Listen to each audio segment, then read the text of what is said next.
Yeah, I know. I said that we were pretty much done with the Galaxy S22 leaks, but things keep getting hotter and hotter. As yes, we have a new major leak of the Galaxy S22 series that throws an extra bone to credibility, along with the fact that there's an added punch. If you thought that the OnePlus 10 series launch was bizarre, wait for it. There's literally more, and iPhones might start actually going eSIM only this year, sort of, just not the way we thought. I'm Jaime Rivera, and I genuinely have forgotten what day of the week it is, and that's just because of all the stuff we've been covering, and there's more. This is Pocketnow Daily.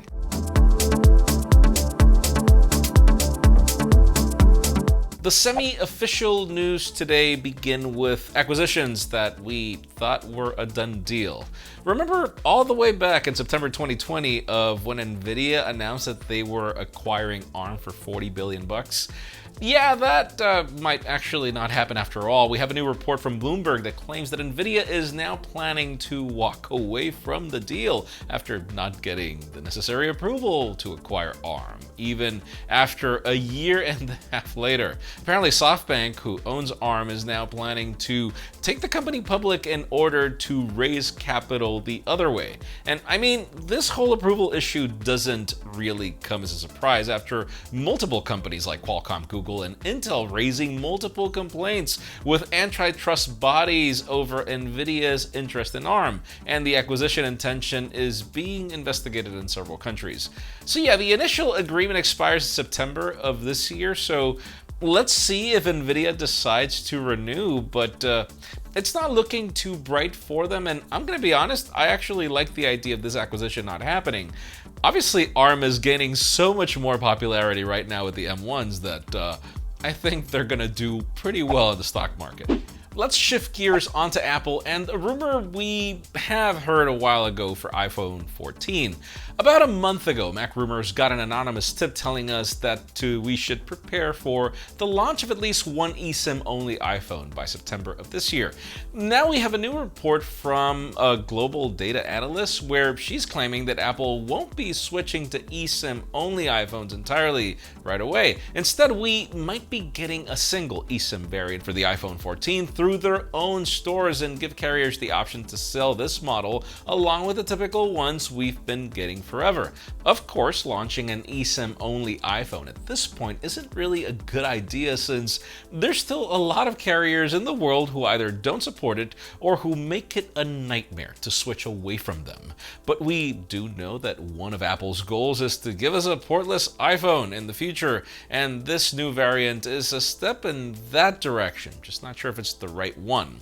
Let us know if you're on board with this change, or do you still want your SIM trays? Because as much as I travel, I need my SIM tray.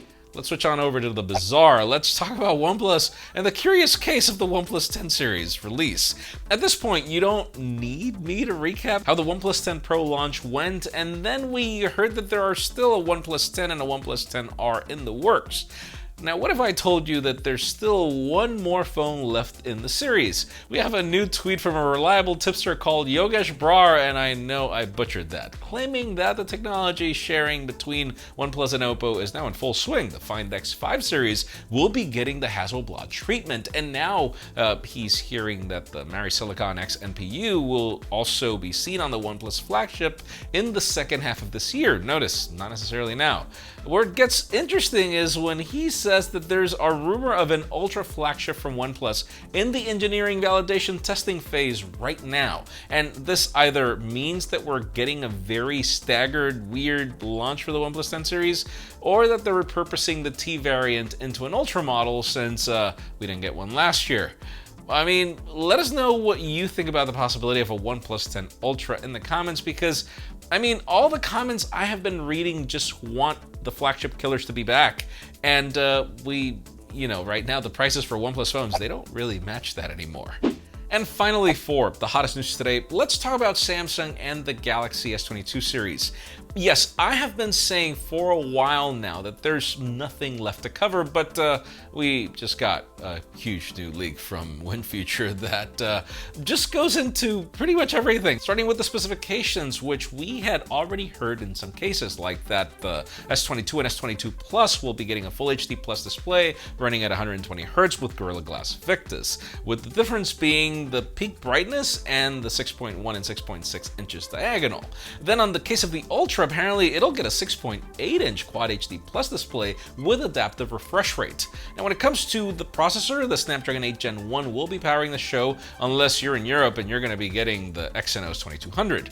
All phones will start at 8 gigs of RAM, with the Ultra having an option for 12 gigs. All of them will start at 128 gigs of storage, with the Ultra going up to half a terabyte in the topped up model. Now as for the cameras, the base model and the Plus will be getting a triple array with a 50 megapixel main sensor, a 12 megapixel ultra wide, and a 10 megapixel telephoto, pretty much confirming previous leaks if that ends up happening. And then in the case of the Ultra, it will bring in a 108 megapixel sensor, 12 megapixel ultra wide, and two 10 megapixel telephotos for the 100x magic, and then the 40 megapixel selfie shooter is still making a comeback. Finally, let's talk prices. This leak goes along with what we've heard earlier this week, but in European prices, starting with the S22 at €849, the Plus at $1049, and then the Ultra at $1249, going all the way up to $1449. And if you're wondering what else we're getting at the event, we hear about a Galaxy Tab S8 series, yes, with a possible notch, and also a Galaxy Home Mini 2.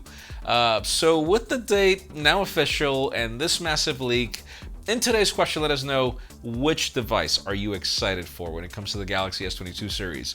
Because honestly, in my case, the whole possibility of, that S22 Ultra looking like the Galaxy Note, feeling like the Galaxy Note, it sounds too good.